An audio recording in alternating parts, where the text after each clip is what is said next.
Sedikit demi sedikit, lama-lama jadi bukit. Pepatah ini sederhana saja. Kita biasa memaknainya bahwa bila kita mengumpulkan sesen demi sesen, pada saatnya kita akan dapatkan sepundi. Namun sesungguhnya, pepatah ini tak sekedar berbicara tentang hidup hemat atau ketekunan menabung. Ini menyiratkan tentang sesuatu yang lebih berharga dari sekedar sekantung keping uang, yaitu bila kita mampu mengumpulkan kebaikan dalam setiap tindakan-tindakan kecil, maka kita akan dapati kebesaran dalam jiwa kita. Bagaimana tindakan-tindakan kecil itu mencerminkan kebesaran jiwa sang pemiliknya, yaitu bila disertai dengan secercah kasih sayang di dalamnya.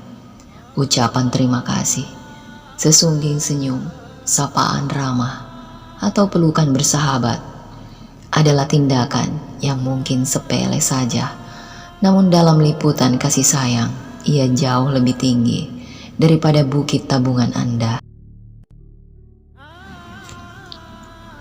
Bila Anda memandang diri Anda kecil, dunia akan tampak sempit dan tindakan Anda pun jadi kerdil. Namun, bila Anda memandang diri Anda besar, dunia terlihat luas. Anda pun melakukan hal-hal penting dan berharga. Tindakan Anda adalah cermin bagaimana Anda melihat dunia. Sementara dunia Anda tak lebih luas dari pikiran Anda tentang diri Anda sendiri. Itulah mengapa kita diajarkan untuk berprasangka positif pada diri sendiri, agar kita bisa melihat dunia lebih indah dan bertindak selaras dengan kebaikan-kebaikan yang ada dalam pikiran kita. Padahal dunia tak butuh penilaian apa-apa dari kita. Ia hanya memantulkan apa yang ingin kita lihat. Ia menggemakan apa yang ingin kita dengar. Bila kita takut menghadapi dunia, sesungguhnya kita takut menghadapi diri kita sendiri. Maka bukan soal apakah kita berprasangka positif atau negatif terhadap diri sendiri. Melampaui di atas itu, kita perlu jujur melihat diri sendiri apa adanya. Dan dunia pun menampakkan realitanya yang selama ini tersembunyi di balik penilaian-penilaian kita. Suatu ketika ada seorang bayi yang siap untuk dilahirkan. Maka ia bertanya kepada Tuhan, "Ya Tuhan, Engkau akan mengirimku ke bumi, tapi aku takut, aku masih sangat kecil dan tak berdaya. Siapakah nanti yang akan melindungiku di sana?" Tuhan pun menjawab, "Di antara semua malaikatku, aku akan memilih seseorang yang khusus untukmu. Dia akan merawatmu dan mengasihimu." Si kecil bertanya lagi, "Tapi di sini, di surga ini, aku tak berbuat apa-apa, kecuali tersenyum dan bernyanyi. Semua itu cukup membuatku bahagia." Tuhan pun menjawab, "Tak apa, malaikatmu itu akan selalu menyenandungkan lagu untukmu, dan dia akan membuatmu tersenyum setiap hari. Kamu akan merasakan cinta dan kasih sayang, dan itu semua pasti akan membuatmu bahagia." Namun si kecil bertanya lagi, "Bagaimana aku bisa mengerti ucapan mereka jika aku tak tahu bahasa yang mereka pakai?"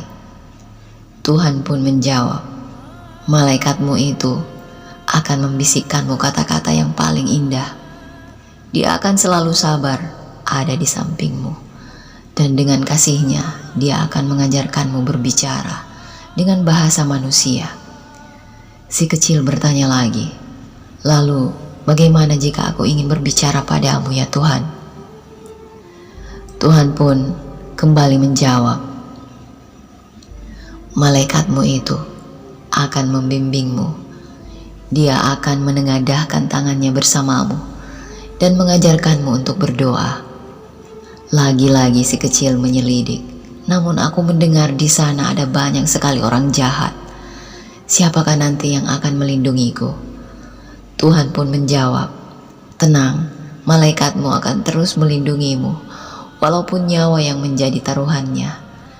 Dia sering akan melupakan kepentingannya sendiri untuk keselamatanmu. Namun, si kecil kini malah sedih. Ya Tuhan, tentu aku akan sedih jika tak melihatmu lagi. Tuhan menjawab lagi, malaikatmu akan selalu mengajarkanmu keagunganku, dan dia akan mendidikmu bagaimana agar selalu patuh dan taat padaku. Dia akan selalu membimbingmu untuk selalu mengingatku. Walau begitu, aku akan selalu ada di sisimu. Hening, kedamaian pun tetap menerpa surga, namun suara-suara panggilan dari bumi terdengar sayup-sayup. Ya Tuhan, aku akan pergi sekarang.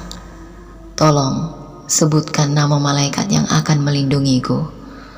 Tuhan pun kembali menjawab, nama malaikatmu tak begitu penting. Kamu akan memanggilnya dengan sebutan Ibu.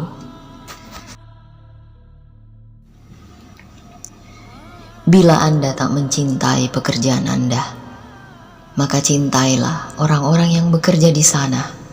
Rasakan kegembiraan dari pertemanan itu, dan pekerjaan pun jadi menggembirakan. Bila Anda tak bisa mencintai rekan-rekan kerja Anda, maka cintailah suasana dan gedung kantor Anda.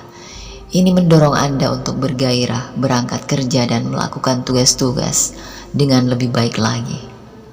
Bila toh Anda juga tidak bisa melakukannya, cintai setiap pengalaman pulang pergi dari dan ke tempat kerja Anda. Perjalanan yang menyenangkan menjadikan tujuan tampak menyenangkan juga. Namun bila Anda tak menemukan kesenangan di sana, maka cintai apapun yang bisa Anda cintai dari kerja Anda. Tanaman penghias meja, cicak di atas dinding, atau gumpalan awan dari balik jendela. Apa saja, bila Anda tak menemukan yang bisa Anda cintai dari pekerjaan Anda, maka mengapa Anda ada di situ? Tak ada alasan bagi Anda untuk tetap bertahan. Cepat pergi dan carilah apa yang Anda cintai, lalu bekerjalah di sana. Hidup hanya sekali. Tak ada yang lebih indah selain melakukan dengan rasa cinta yang tulus. Seorang wanita tua bertubuh gemuk dengan senyum jenaka. Di sela-sela pipinya yang bulat, duduk menggelar nasi bungkus dagangannya.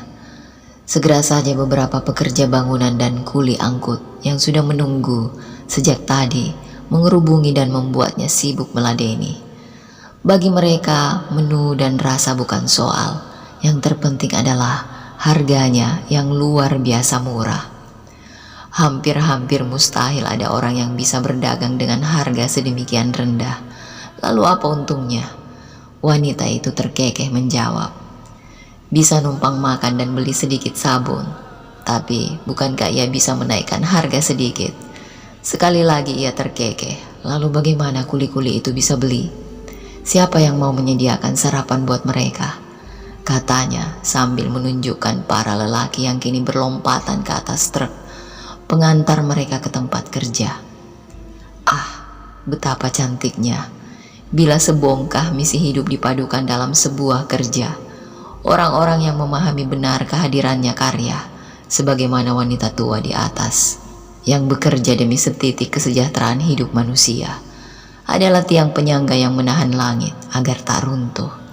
Merekalah beludro halus yang membuat jalan hidup yang tampak keras berbatu ini menjadi lembut, bahkan mengobati luka.